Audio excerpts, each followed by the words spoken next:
जुलाई को दुनिया भर में इंटरनेशनल टाइगर डे मनाया गया। इस मौके पर जिम कॉर्बेट टाइगर रिजर्व के द्वारा एक रिपोर्ट स्टेटस ऑफ टाइगर्स को predators and prey in India 2022 जारी की गई थी।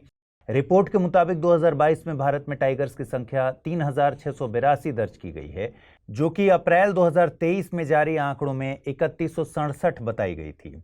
भारत में दुनिया के कुल टाइगर पॉपुलेशन का तकरीबन 75% मौजूद है। रिपोर्ट के मुताबिक देश के 53 टाइगर रिजर्व्स में सबसे ज्यादा टाइगर्स उत्तराखंड के जिम कॉर्बेट में मौजूद हैं। दूसरे और तीसरे नंबर पर बांदीपुर और नागरहोल का स्थान आता है।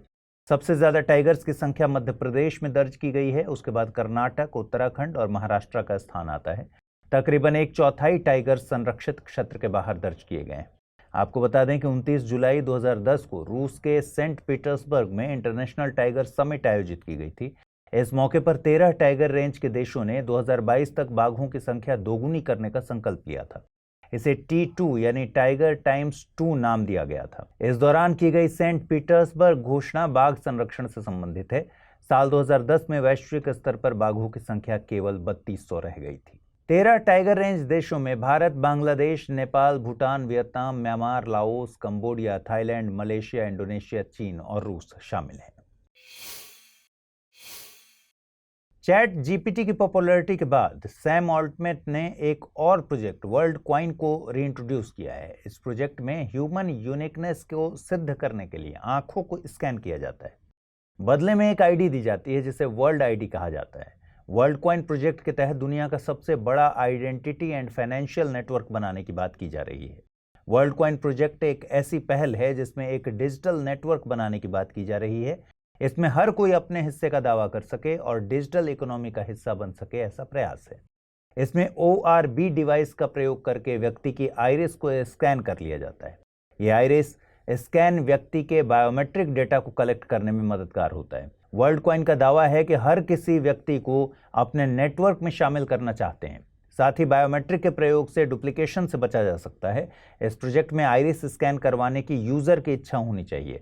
गौरतलब है कि भारत ने आधार प्रोजेक्ट में बायोमेट्रिक्स की इफेक्टिवनेस को साबित किया है। आपको बता दें कि वर्ल्ड कॉइन प्रोजेक्ट भारत में 18 लोकेशंस पर काम कर रहा है।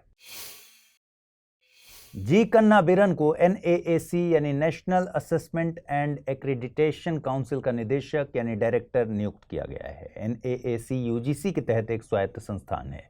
भारत की शिक्षा व्यवस्था दुनिया में बड़ी शिक्षा व्यवस्थाओं में से एक है, लेकिन देश की उच्चतर शिक्षा व्यवस्था में गुणवत्ता के स्तर पर समस्या बनी रहती है। इसी के मद्देनजर राष्ट्रीय शिक्षा नीति 1986 और प्रोग्राम ऑफ एक्शन 1992 में NAAC के गठन की बात कही गई थी। NAAC को साल 1994 में UGC के तहत एक स्वायत्त संस्थान के तौर पर गठित किया गया था। इसका मुख्यालय बेंगलुरु में है। इसका मकसद उच्च शिक्षण संस्थानों में क्वालिटी एश्योरेंस को एक इंटीग्रल पार्ट यानी एकीकृत हिस्सा बनाना है। NAAC जनरल काउंसिल और एग्जीक्यूटिव कमेटी के जरिए काम करता है। UGC के अध्यक्ष ही NAAC की जनरल काउंसिल के अध्यक्ष होते हैं। आपको बता दें कि आज़ादी के बाद साल 1948 में डॉक्टर S राधाकृष्णन की अध्यक्षता में यूनिवर्सिटी एजुकेशन कमीशन का गठन किया गया था। इसमें यूनिवर्सिटी ग्रांट कमीशन को यूनाइटेड किंगडम के मॉडल पर गठित करने की बात कही गई थी।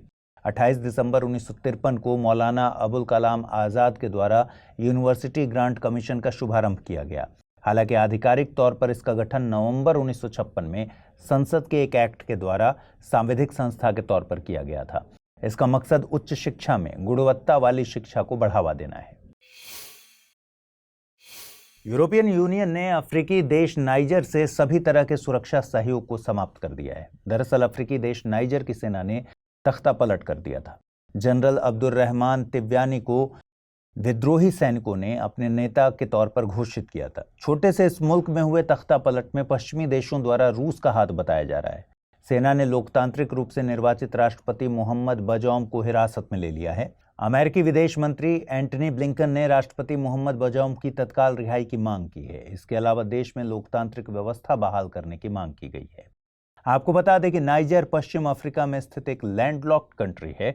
नाइजर सहारा मरुस्थल के दक्षिणी किनारे पर स्थित है। वो अपनी सीमा Libya, Algeria, Benin, Nigeria, Burkina Faso, Mali और चाड से साझा करता है।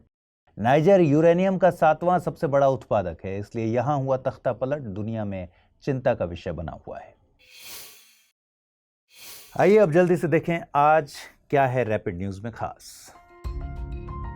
नेशनल क्राइम रिकॉर्ड ब्यूरो ने देश से महिलाओं और लड़कियों के मिसिंग होने का डेटा जारी किया है। ये आंकड़े 2019 से 2021 के हैं। इस दौरान देश से तकरीबन 10,61,648 औरतें मिसिंग हैं। अकेले 2021 में 18 साल से ऊपर की 3,75,058 वुमेन गायब हैं। मध्य प्रदेश और महाराष्ट्र दो ऐसे राज्य हैं जहां से इस दौरान सबसे ज्यादा औरतें गायब हुई हैं। 31 जुलाई को भारत के महान लेखक मुंशी प्रेमचंद की जयंती मनाई जाती है। उनकी रचनाओं में गोदान, गबन, निर्मला, कफन, नमक का दारोगा, ईदगाह और कर्मभूमि अहम है। उन्हें उपन्यास सम्राट के तौर पर जाना जाता है। उन्होंने अपनी लेखनी के जरिए गरीबों और शहरी मध्य वर्ग की समस्याओं पर प्रकाश डाला। भारतीय मूल की निशा बिस्वाल को यूएसए के इंटरनेशनल डेवलपमेंट फाइनेंस कॉरपोरेशन की डेप्यूटी चीफ एग्जीक्यूटिव ऑफिसर नियुक्त किया गया है। वे वर्तमान में यूएसए चैम्बर ऑफ कॉमर्स के international strategy and global initiative के लिए सीनियर वाइस प्रेसिडेंट के पद पर थी। 1 अगस्त को प्रधानमंत्री नरेंद्र मोदी को लोकमान्य तिलक नेशनल अवार्ड से नवाजा जाएगा। 1 अगस्त को लोकमान्य बाल गंगाधर तिलक की पुण्यतिथि के मौके पर यह पुरस्कार दिया जाएगा। इस पुरस्कार को तिलक स्मारक मंदिर ट्रस्ट के द्वारा दिया जाता है। पुरस्कार से पूर्व में इंदिरा गांधी, अटल बिहारी वाजपेयी, मनमोहन सिंह, शरद पवार और साइरस पूनावाला जैसी हस्तियों को नवाजा जा चुका है। आइए देखते हैं अब आज के बुलेटिन पर आधारित क्या प्रश्न बन सकते हैं। पहला प्रश्न है, देश में सबसे ज्यादा बाघ किस टाइगर रिजर्व में पाए जाते हैं? नागरहोल, बांदीपुर, जिम कॉर्बेट या फिर बांधवगढ़? अगला प्रश्न है, निम्नलिखित कथनों पर विचार कीजिए। नाइजर अफ्रीका के पश्चिमी तट पर स्थित देश है। NAAC यूजीसी के तहत एक स्वायत्त संस्थान है। World coin project identity and financial network बनाने के लिए काम कर रहा है। उपर्युक्त में से कितने कथन सही हैं? केवल 1, केवल 2, सभी 3 या फिर इनमें से कोई नहीं? आइए अब देखते हैं कि पिछले बुलेटिन में मैंने आपसे क्या सवाल पूछे थे और उनके सही जवाब क्या हैं। पहला प्रश्न था, पारकाचिक ग्लेशियर निम्नलिखित में से किस राज्य या केंद्र शासित प्रदेश में स्थित है? लद्दाख, जम्मू कश्मीर, उत्तराखंड या फिर हिमाचल प्रदेश? सही जवाब है इसका ऑप्शन ए यानी लद्दाख। अगला, निम्नलिखित कथनों पर विचार कीजिए। हेपेटाइटिस लीवर की सूजन से संबंधित है। यह वायरस से होने वाला रोग है। हेपेटाइटिस ए और बी दोनों के लिए वैक्सीन मौजूद है, लेकिन सी के लिए नहीं है। उपर्युक्त में से कितने कथन सही हैं? केवल 1, केवल 2, सभी 3, इनमें से कोई नहीं? सही जवाब है विकल्प सी यानी तीनों कथन सही हैं। के तकरीबन 7 उत्पादों को जीआई टैग से नवाजा गया है। इनमें 4 उत्पाद राजस्थान से और 3 उत्पाद गोवा के शामिल हैं। इसमें राजस्थान से Udaipur Koftgari metal craft, Bikaner Kashidakari craft, Jodhpur Bandhej craft और बीकानेर उस्ता कला क्राफ्ट शामिल हैं। वहीं गोवा का मनकुराडाम और गोवा बेबिनका शामिल है। इसके अलावा उत्तर प्रदेश के जालेसर धातु शिल्प को जीआई टैग से नवाजा गया है। मनकुराडाम को पुर्तगालियों ने मालकोराडा नाम दिया था, जिसे कोंकणी भाषा में मनकुराडामो कहा जाने लगा। बेबिनका को क्वीन ऑफ गोवन डेजर्ट्स भी कहा जाता है। यह एक भारतीय पुर्तगाली पुडिंग है। उत्तर प्रदेश के एटा जिले में स्थित जालेसर में तकरीबन 1200 छोटी छोटी यूनिट्स हैं जो घुंघरू, घंटी और सजावटी मेटल क्राफ्ट पर काम करते हैं। जोधपुर बांधेज क्राफ्ट राजस्थान की बांधने और रंगने की प्रसिद्ध कला है। इस कला में मलमल और रेशम के कपड़े का इस्तेमाल किया जाता है। कॉटन का इस्तेमाल फैब्रिक को बांधने के लिए किया जाता है। बीकानेर उस्ता कला में गोल्डन रंग की ज्यादा मौजूदगी के चलते इसे गोल्ड नक्काशी और गोल्ड मनौती नाम दिया गया है। ऊंट की खाल पर इस कला को दापगर समुदाय के द्वारा तैयार किया जाता है। चीन और पाकिस्तान के बीच सीपेक यानी चाइना पाकिस्तान इकोनॉमिक कॉरिडोर के तहत 6 समझौते किए गए। ये समझौते चीन पाकिस्तान इकोनॉमिक कॉरिडोर के सेकंड फेज के तहत किए गए हैं। इस दौरान सीपेक के 10 साल पूरे होने पर एक समारोह का भी आयोजन हुआ। इस प्रोजेक्ट के तहत साल 2013 से पाकिस्तान में अवसंरचना से जुड़े प्रोजेक्ट्स को तैयार किया जा रहा है। सीपेक पाकिस्तान के ग्वादर पोर्ट को चीन के शिनजियांग प्रांत से जोड़ता है। इस प्रोजेक्ट का विरोध भारत के द्वारा किया जा रहा है। दरअसल ये प्रोजेक्ट पाकिस्तान अधिकृत कश्मीर से होकर गुजरता है। गौरतलब है कि सीपेक शुरुआत में एक $46 बिलियन का प्रोजेक्ट था, जिसे बाद में बढ़ाकर $62 बिलियन किया गया था। इस प्रोजेक्ट से जुड़े मुख्य समझौते साल 2013 में हुए, हालांकि इसे आधिकारिक तौर पर 2015 में लॉन्च किया गया। आपको बता दें कि चीन दुनिया को जमीन और समुद्र के रास्ते एक कॉरिडोर के तहत घेर रहा है, जिसे बेल्ट एंड रोड इनिशिएटिव नाम दिया जा रहा है। जानकार इसे 21वीं शताब्दी के सिल्क रोड का दर्जा देते हैं। चीन इस पहल के तहत 60 से अधिक देशों में अवसंरचनात्मक प्रोजेक्ट चला रहा है। चीन की BRI पहल को वैश्विक स्तर पर चाइनीज मार्शल प्लान के तौर पर जाना जाता है। चलिए आगे बढ़ें, उससे पहले आप सबके लिए एक ज़रूरी सूचना। स्टडी IQ IAS हिंदी की टीम अब नए बैच के साथ 11 अगस्त 2023 से सुबह 8 बजे आपके लिए एक सरप्राइज ला रही है। ये बैच इंग्लिश, हिंदी और इंग्लिश तीनों भाषाओं में एक ही समय पर शुरू किया जा रहा है।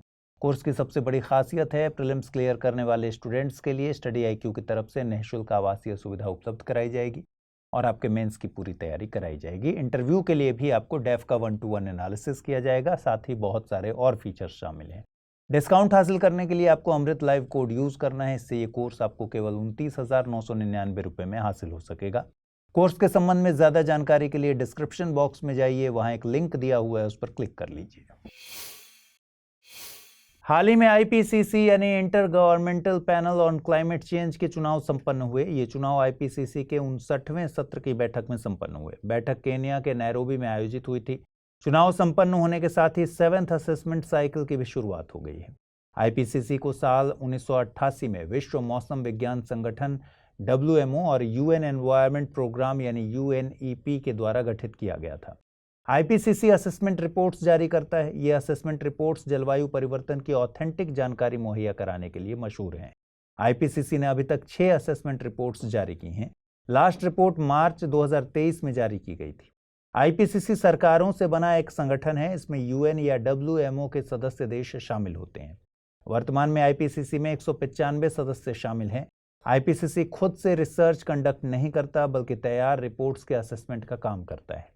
भारत के RK पचौरी ने IPCC के 4th and 5th assessment cycle की अध्यक्षता की थी।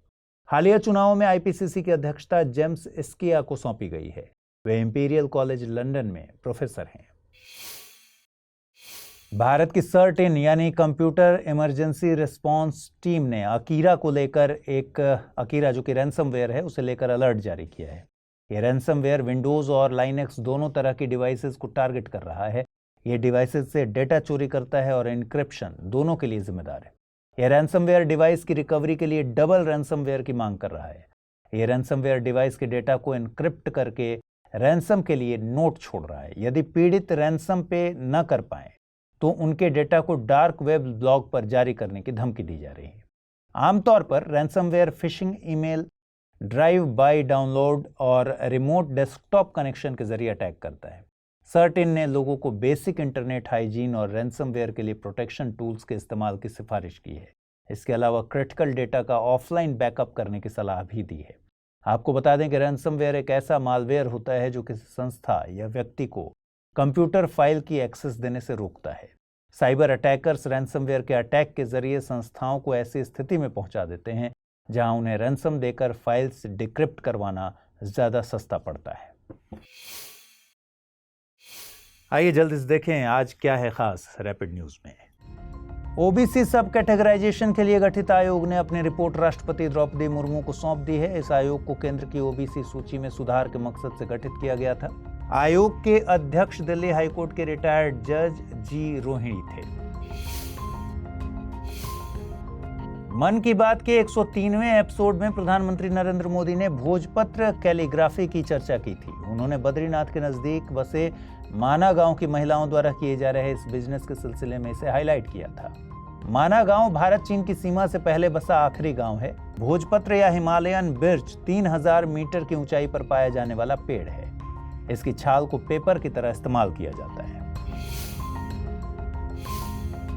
लोकसभा में पेश जानकारी के मुताबिक 15वें वित्त आयोग ने 1.28 करोड़ रुपए का फंड सभी राज्यों के स्टेट डिजास्टर रिस्पांस फोर्स को एलोकेट किया है। वित्त आयोग एक संवैधानिक संस्था है। इसका जिक्र संविधान के अनुच्छेद 280 में किया गया था। यूनेस्को ने इटली की आइकॉनिक सिटी वेनिस को world heritage site in danger में शामिल करने की बात कही है। यूनेस्को की रिपोर्ट के मुताबिक ये शहर ओवर टूरिज्म, ओवर डेवलपमेंट और बढ़ते समुद्र स्तर के चलते इरिवर्सिबल डैमेज के जोखिम का सामना कर रहा है। इटली का वेनिस शहर 5वीं शताब्दी में स्थापित हुआ था और 10वीं शताब्दी तक बड़ी समुद्री ताकत के तौर पर उभरा। इस शहर को सिटी ऑफ कैनाल्स और फ्लोटिंग सिटी के तौर पर जाना जाता है। आइए अब जल्दी से देखें आज के बुलेटिन पर आधारित क्या प्रश्न बन रहे हैं। पहला सवाल है, हाल ही में मनकुराड आम को जीआई टैग से नवाजा गया। ये आम भारत के किस राज्य में पाए जाते हैं? महाराष्ट्र, गोवा, कर्नाटका, उत्तर प्रदेश। अगला सवाल है, निम्नलिखित कथनों पर विचार कीजिए। आईपीसीसी को डब्ल्यूएमओ और डब्ल्यूडब्ल्यूएफ के द्वारा गठित किया गया है। आईपीसीसी अपनी रिसर्च खुद कंडक्ट करता है। उपर्युक्त में से कितने कथन सही हैं? केवल एक, केवल दो, एक और दो, दोनों, न तो एक नहीं दो। और आइए अब देखें पिछले बुलेटिन में मैंने आपसे क्या सवाल पूछे थे और उनके सही जवाब क्या हैं। पहला सवाल था, देश में सबसे ज्यादा बाघ किस टाइगर रिजर्व में पाए जाते हैं? नागरहोल, बांदीपुर, जिम कॉर्बेट या फिर बांधवगढ़। सही जवाब है विकल्प सी, यानी जिम कॉर्बेट। अगला सवाल है, निम्नलिखित कथनों पर विचार कीजिए। नाइजर अफ्रीका के पश्चिमी तट पर स्थित देश है। NAAC यूजीसी के तहत एक स्वायत्त संस्थान है। World coin project identity and financial network बनाने के लिए काम कर रहा है। उपर्युक्त में से कितने कथन सही हैं? केवल एक, केवल दो, सभी तीन, इनमें से कोई नहीं। सही जवाब है विकल्प बी, यानी दो ही कथन सही हैं। नाइजर एक लैंडलॉक्ड देश है। आइए खबरों की शुरुआत करें।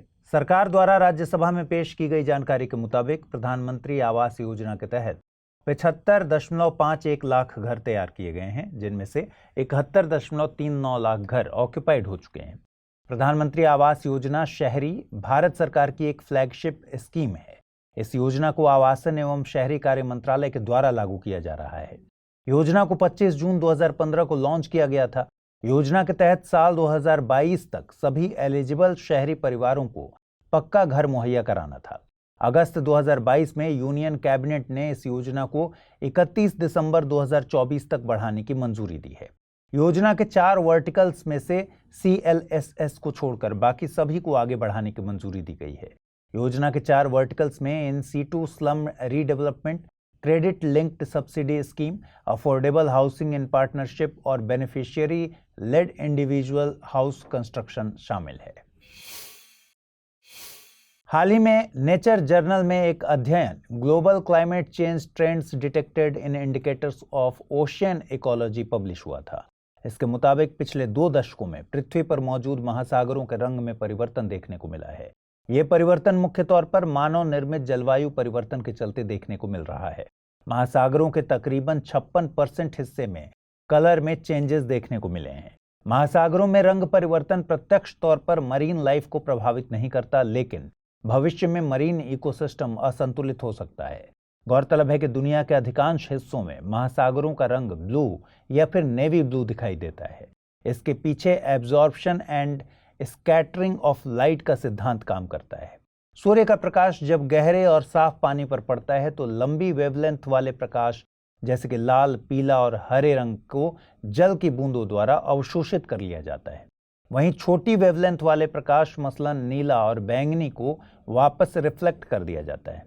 रिपोर्ट की माने तो रंग परिवर्तन उन हिस्सों में ज्यादा देखने को मिला है जहां पर ओशन स्ट्रैटिफिकेशन यानी महासागर स्तरीकरण होता है।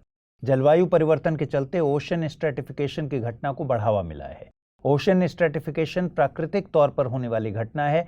इसमें घनत्व के आधार पर समुद्र का पानी क्षैतिज तौर पर बंट जाता है।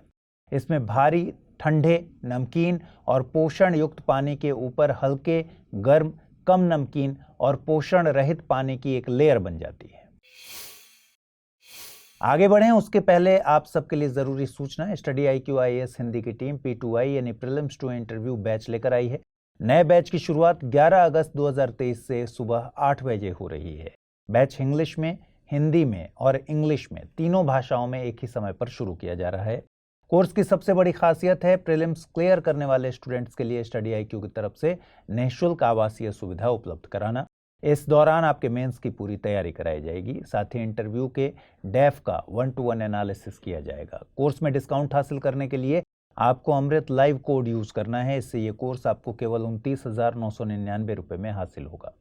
कोर्स के संबंध में और ज्यादा जानकारी के लिए डिस्क्रिप्शन बॉक्स में दिए गए लिंक पर क्लिक कर सकते हैं।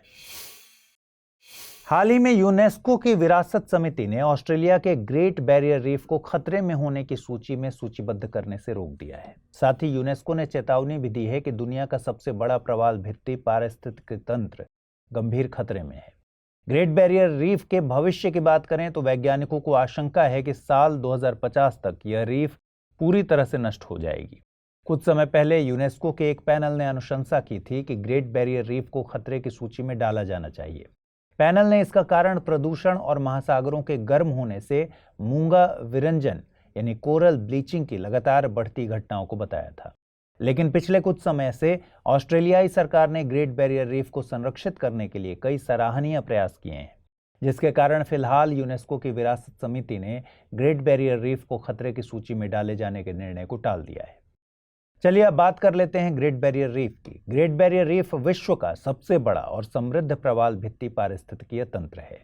यह ऑस्ट्रेलिया के क्वींसलैंड के उत्तर पूर्व में कोरल सागर में स्थित है। ग्रेट बैरियर रीफ एक तरह की दीवार के आकार की है जो ऑस्ट्रेलिया के उत्तर पूर्वी तट के समानांतर 2300 किलोमीटर लंबी और 60 से 250 किलोमीटर चौड़ी है। यह लगभग 3,44,400 स्क्वायर किलोमीटर के विशाल क्षेत्र में फैली है। यह एक चट्टानी संरचना है जो अरबों छोटे जीवों से बनी और बनाई गई है। इन छोटे जीवों को कोरल पॉलिप्स कहते हैं। ये छोटे जीव समूह में रहते हैं। इसका निचला हिस्सा चूना पत्थर से बना है जिसे कैलिकल्स कहा जाता है। यह काफ़ी कठोर होता है और यह प्रवाल भित्तियों की संरचना का निर्माण करता है। इन प्रवाल पॉलिप्स में सूक्ष्म शैवाल पाए जाते हैं जिन्हें जूज़ैंथले कहते हैं। 1981 में यूनेस्को ने इसे धरोहर स्थल के रूप में अपनाया था। ग्रेट बैरियर रीफ पारिस्थितिकीय तौर पर असीमित योगदान देती ही है, लेकिन इसका एक मजबूत सामाजिक आर्थिक पक्ष है जिसको नज़रअंदाज नहीं करना चाहिए।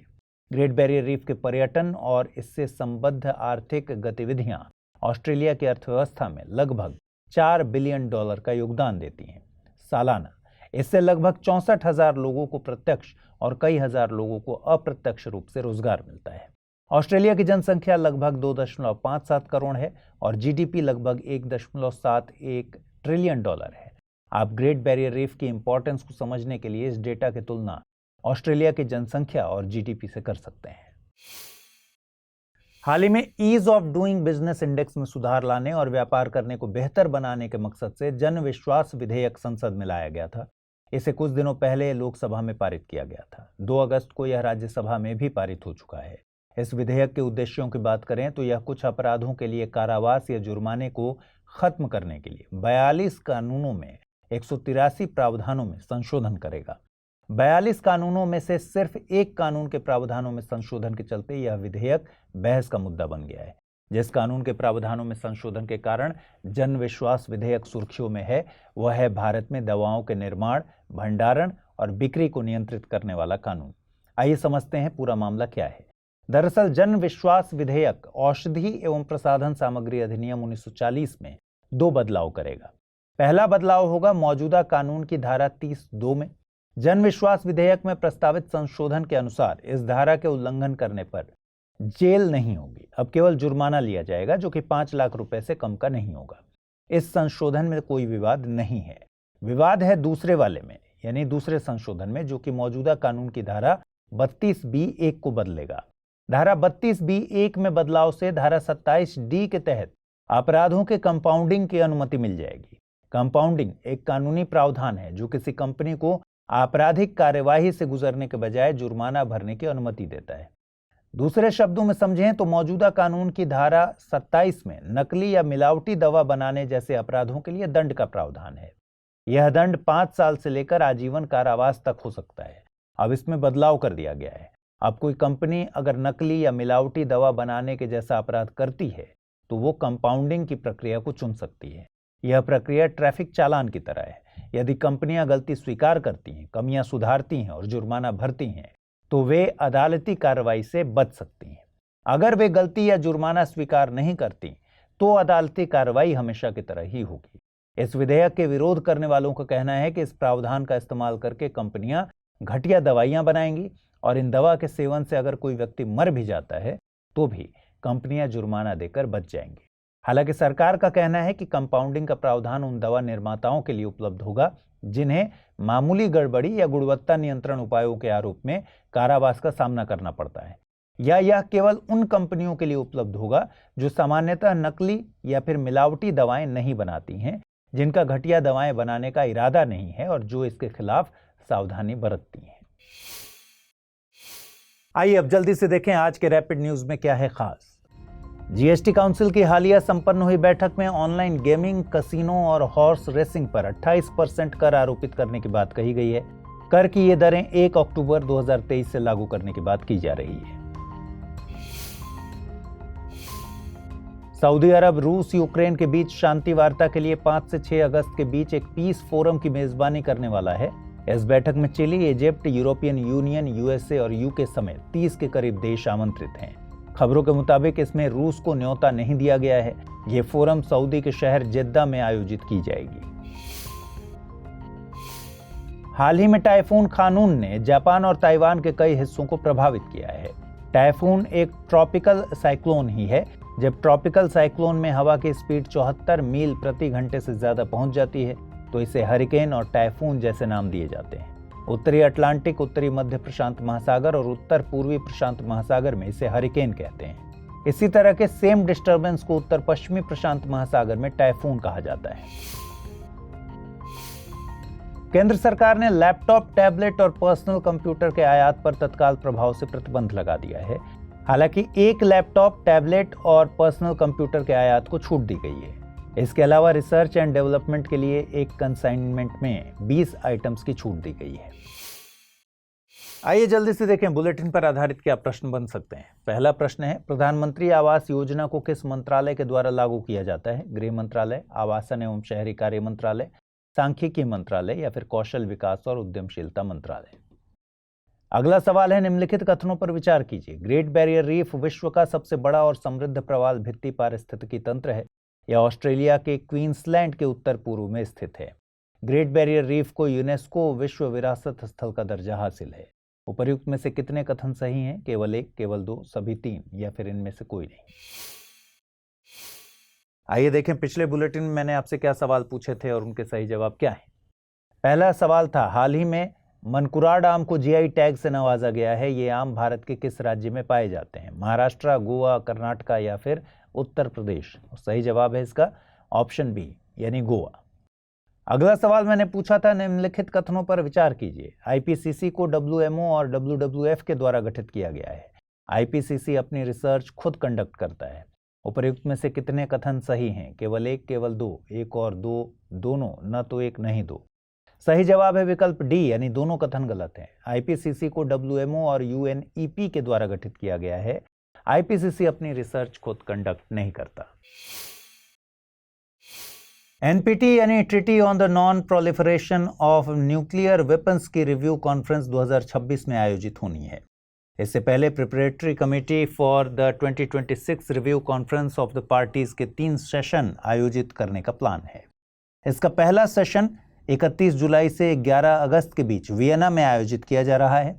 एनपीटी यानी परमाणु अप्रसार संधि पर 1968 में हस्ताक्षर शुरू किए गए थे, जबकि 1970 से यह संधि प्रभावी है। 5 नाभिकीय हथियार संपन्न देशों समेत 191 देश इस संधि में शामिल हैं। संधि का मकसद परमाणु हथियारों के प्रसार को रोकना, निरस्त्रीकरण को प्रोत्साहित करना तथा परमाणु तकनीक के शांतिपूर्ण उपयोग के अधिकार को सुनिश्चित करना है। एनपीटी शांतिपूर्ण उद्देश्यों के लिए नाभिकीय शक्ति के प्रयोग का समर्थन करती है। भारत ने अब तक एनपीटी पर हस्ताक्षर नहीं किए हैं। दरअसल भारत एनपीटी को भेदभावपूर्ण मानता है। इसके प्रावधान केवल 5 देशों चीन, फ्रांस, रूस, यूके और यूएसए को ही परमाणु हथियार संपन्न मानते हैं, लेकिन अन्य देश जो परमाणु शक्ति संपन्न नहीं हैं, हस्ताक्षर करने के बाद उन्हें यह अधिकार नहीं है कि वे परमाणु शक्ति हासिल कर सकें।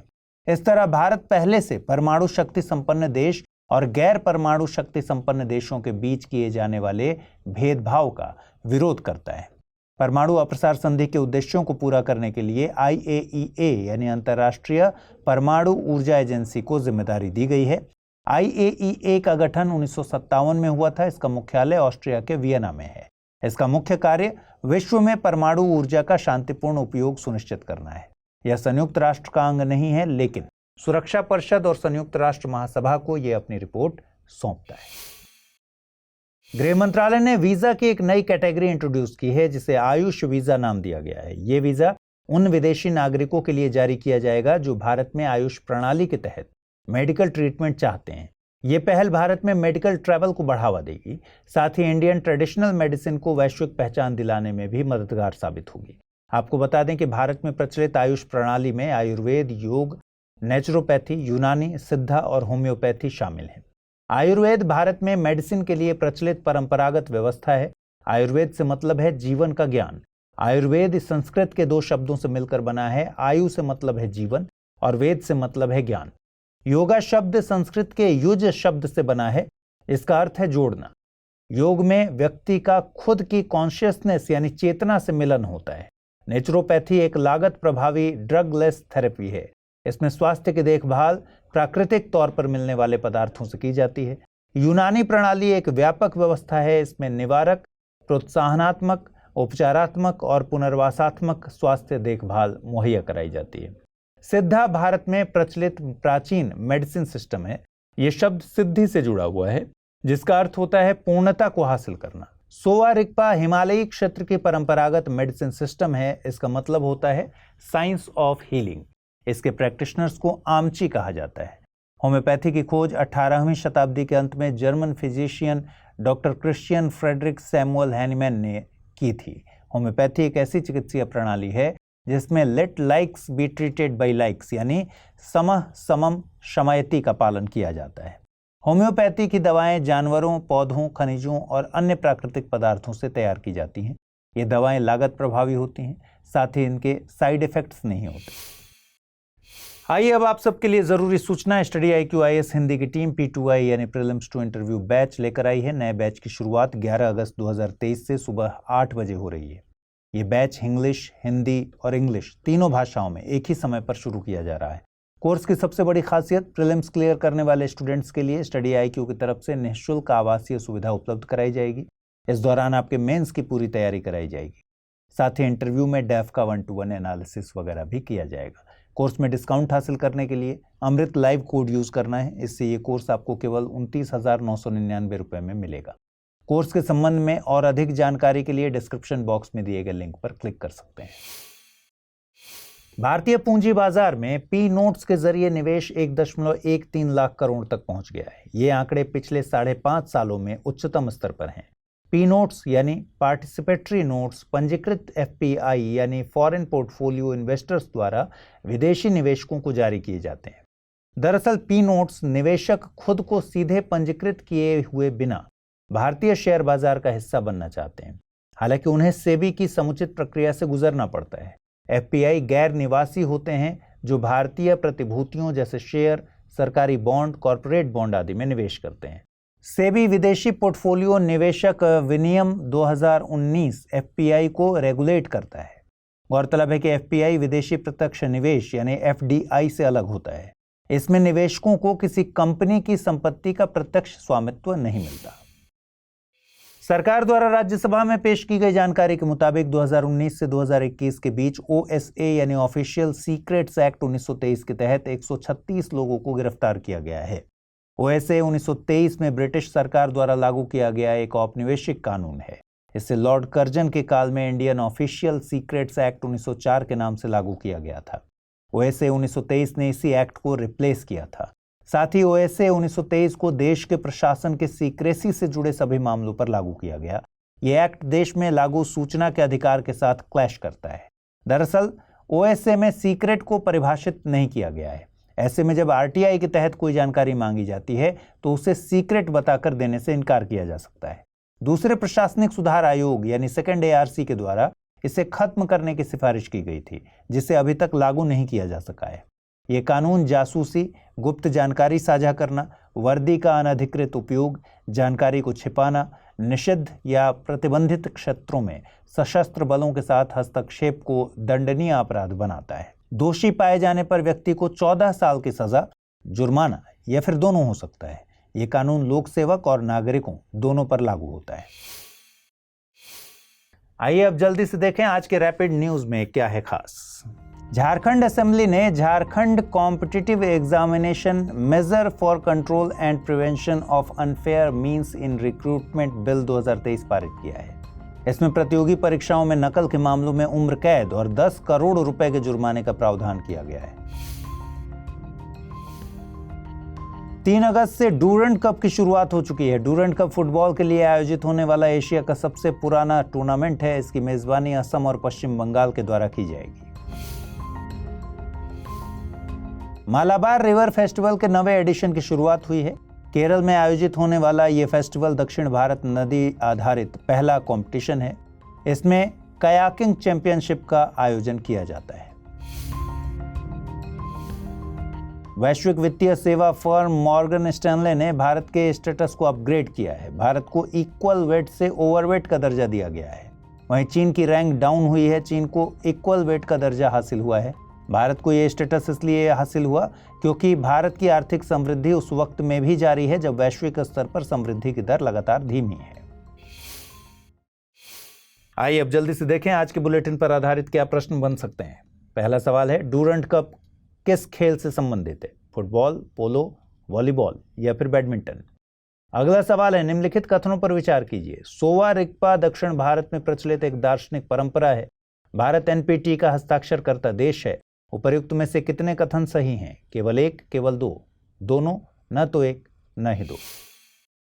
आइए अब देखें पिछले बुलेटिन पर आधारित क्या प्रश्न मैंने पूछे थे और उनके सही जवाब क्या हैं। पहला सवाल था, प्रधानमंत्री आवास योजना को किस मंत्रालय के द्वारा लागू किया जाता है? गृह मंत्रालय, आवासन एवं शहरी विकास मंत्रालय, सांख्यिकी मंत्रालय या फिर कौशल विकास और उद्यमशीलता मंत्रालय? इसका सही जवाब है ऑप्शन बी। अगला प्रश्न था, निम्नलिखित कथनों पर विचार कीजिए। ग्रेट बैरियर रीफ विश्व का सबसे बड़ा और समृद्ध प्रवाल भित्ति पारिस्थितिकीय तंत्र है। यह ऑस्ट्रेलिया के क्वींसलैंड के उत्तर पूर्व में स्थित है। ग्रेट बैरियर रीफ को यूनेस्को विश्व विरासत स्थल का दर्जा हासिल है। उपर्युक्त में से कितने कथन सही हैं? केवल एक, केवल दो, सभी तीन या फिर इनमें से कोई नहीं? सही जवाब है विकल्प सी, यानी तीनों कथन सही हैं।